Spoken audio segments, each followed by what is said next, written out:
Hello and welcome to another episode with me, Miss Envy, where we ask all the questions nobody else likes to ask. And when you do ask them, you seem a little weird. But that's okay, because here, weird is okay. The people have spoken.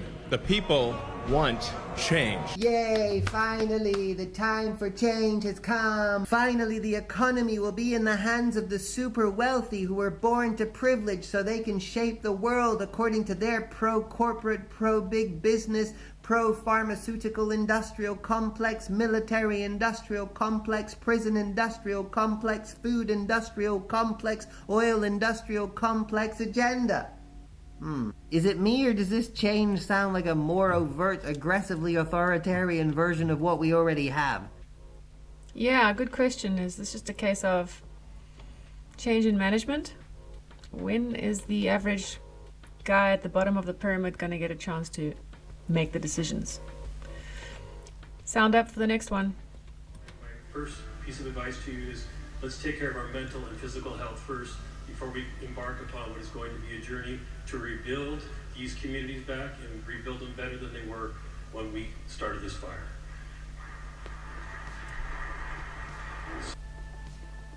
Did you hear what he said there towards the end?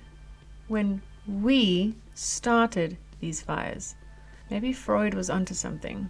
Freud, fires, fire starters.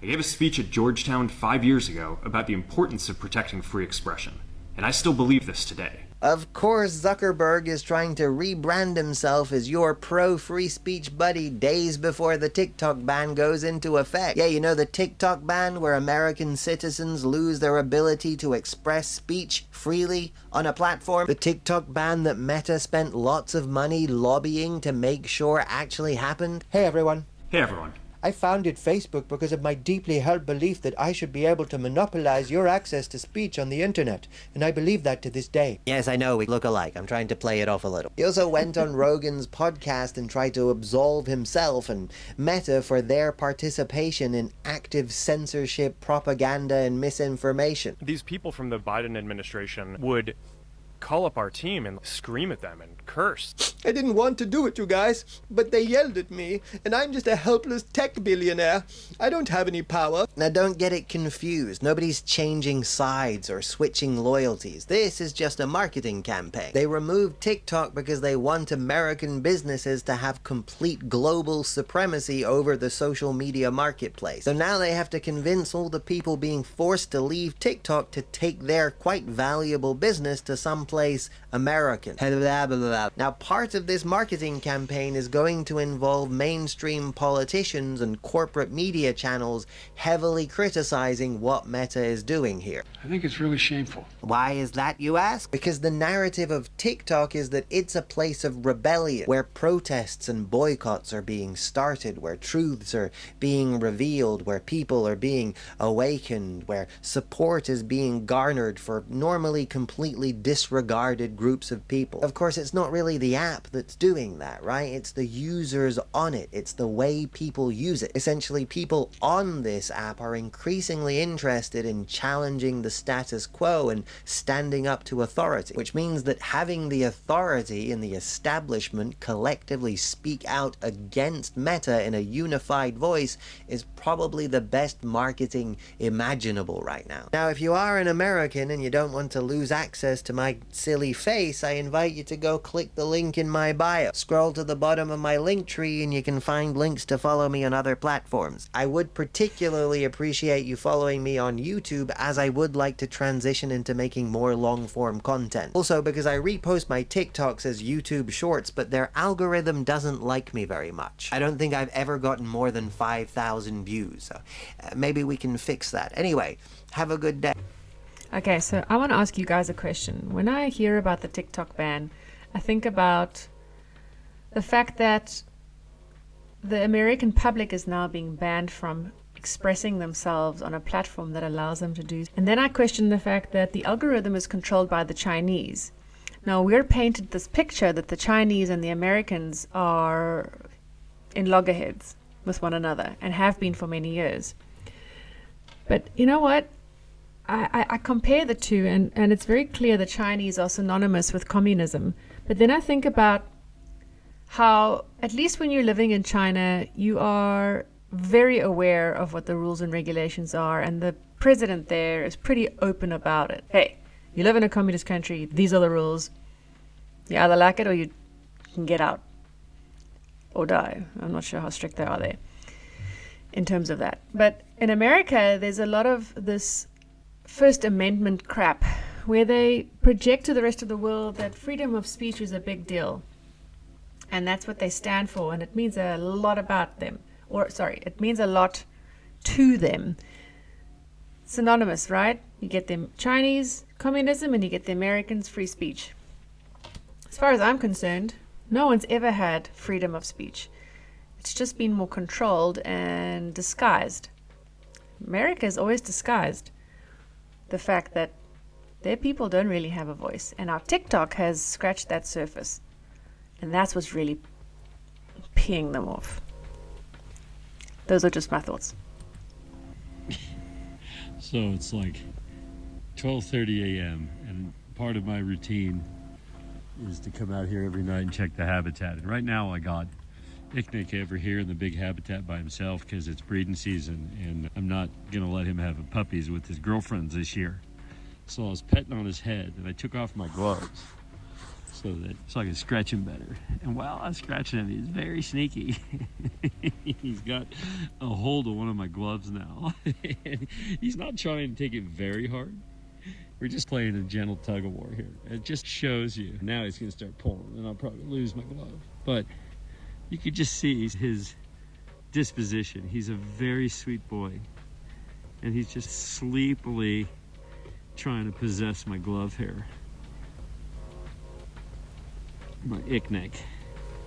So Icknick's about 6 years old, not quite 6. This is his 6th winter. He'll be 6 in May, 5.5, a little more.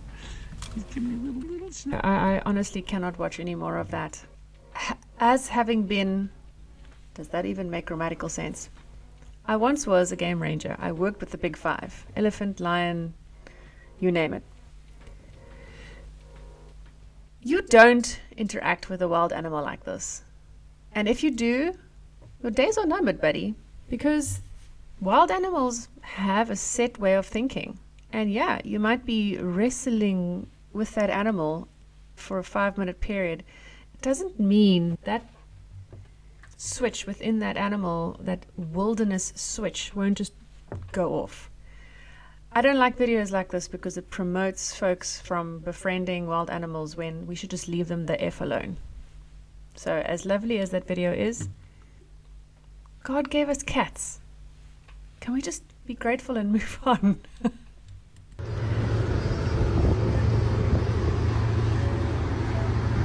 We got another one over here.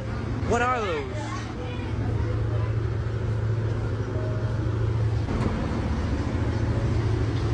On each side of the boat?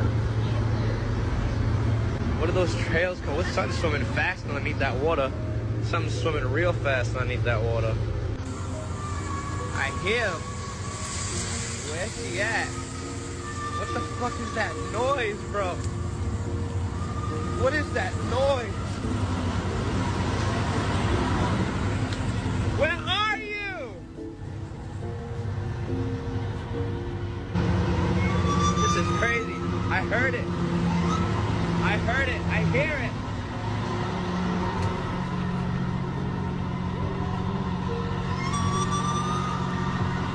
Oh my God. That's crazy. That's nuts.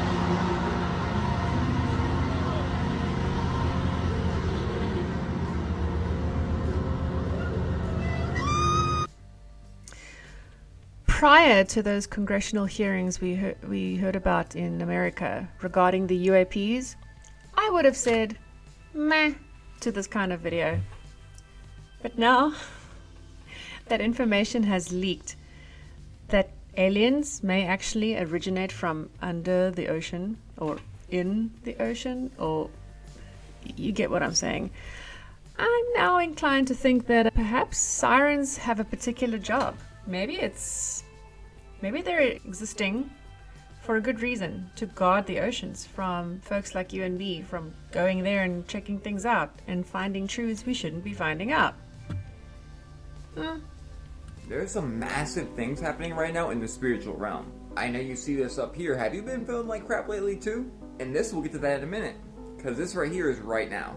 Me, my wife, and every single person I know seems like we're all getting night sweats like every single night. This has literally been happening for a month, and I see this is happening to everybody else as well. It's basically you get in bed, you get ready to fall asleep, and then instantly, boom, just out of nowhere, sweating like crazy.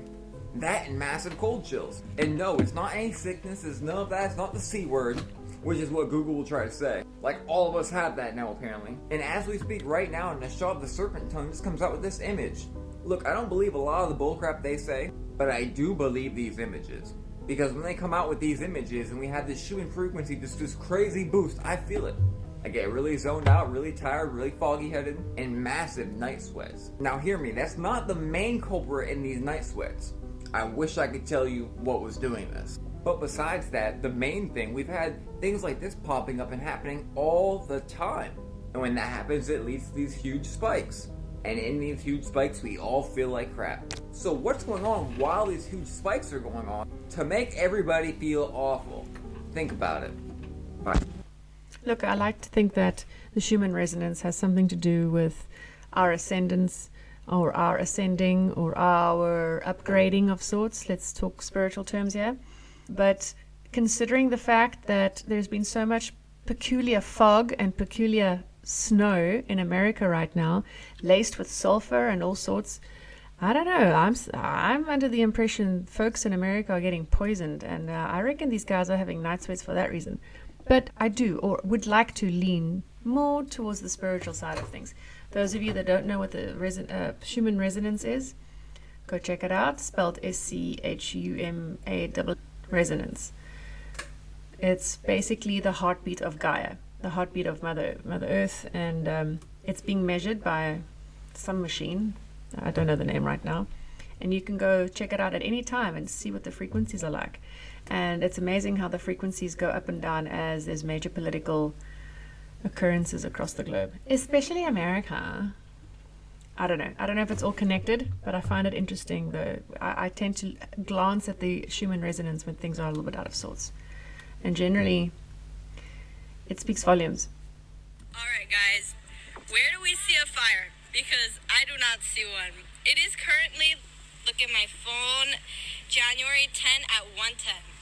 You know how they said we were going to split into two different worlds? I'm definitely feeling like that's what's going on here. Because as I was scrolling today, I saw a lot of videos like that one. It wasn't just the Hollywood sign. I saw some people saying, my house was on fire, this is what it looks like in this area.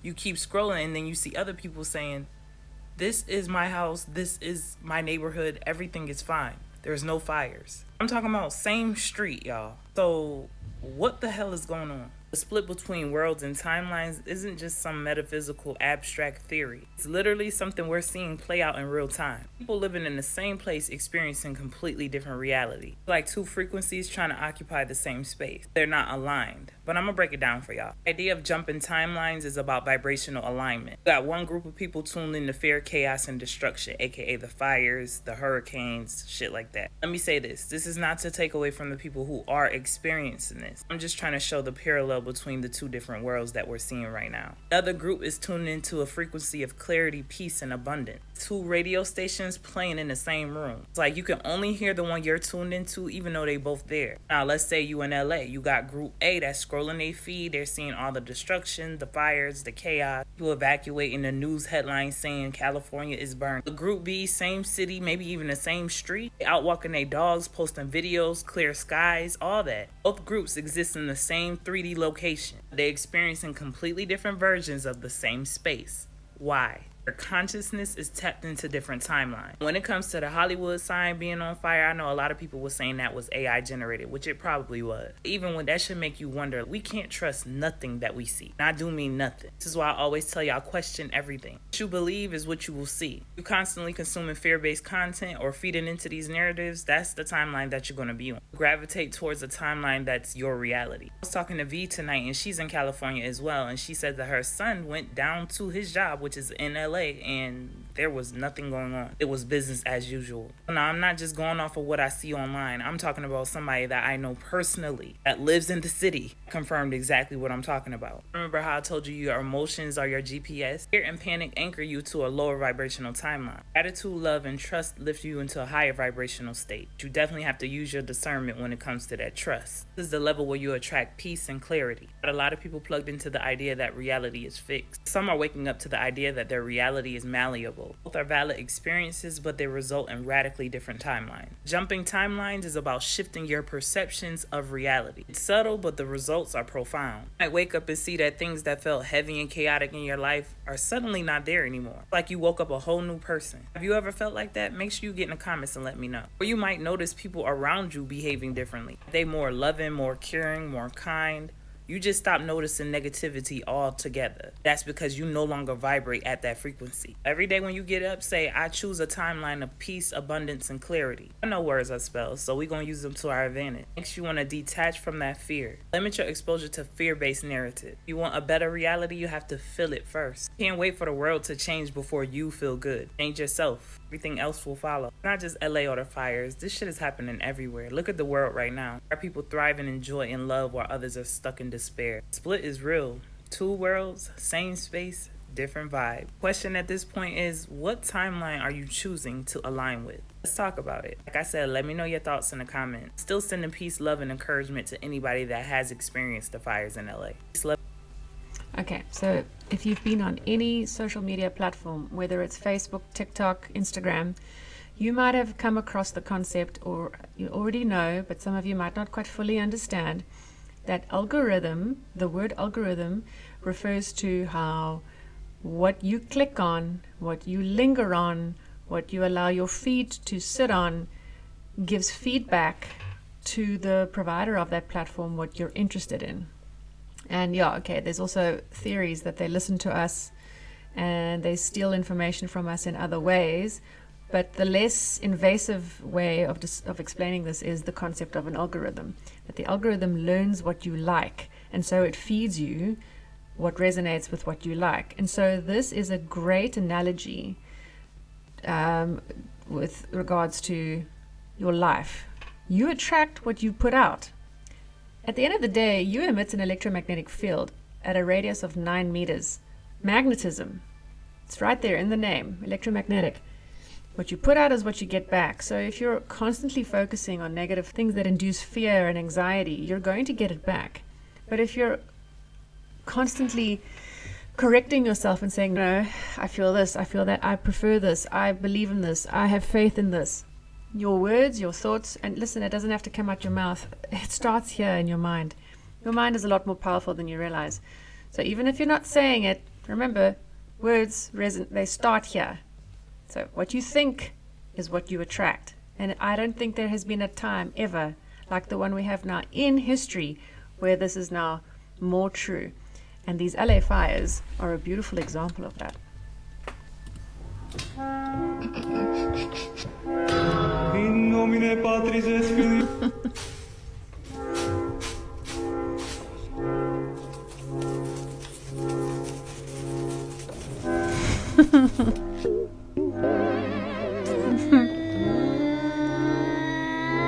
Which one is it? How?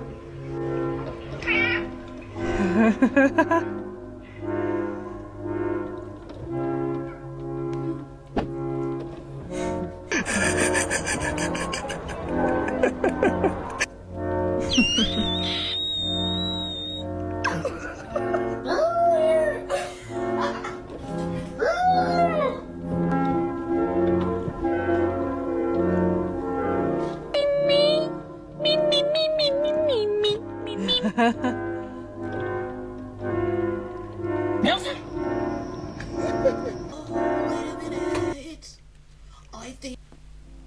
Oh, and if watching cat videos doesn't get you the right frequency or into that frequency, I don't know what will. I just love it. Okay, guys, welcome. Well done getting through another video with me. If you've watched to the end, I thank you from the bottom of my heart. Please don't forget to like and subscribe if you enjoyed this sort of content, and think carefully about what you saw today with regards to projecting that which you would like back. If you think negative, you get negative. But you're also welcome to question that, because that's what the show is about. Stay curious, ask the difficult questions. Who cares if it makes you unpopular? It gets you to the truth, and that's what gives you good sleep at night. Okay, I'm going to stop babbling. Take care. Love you lots. Bye.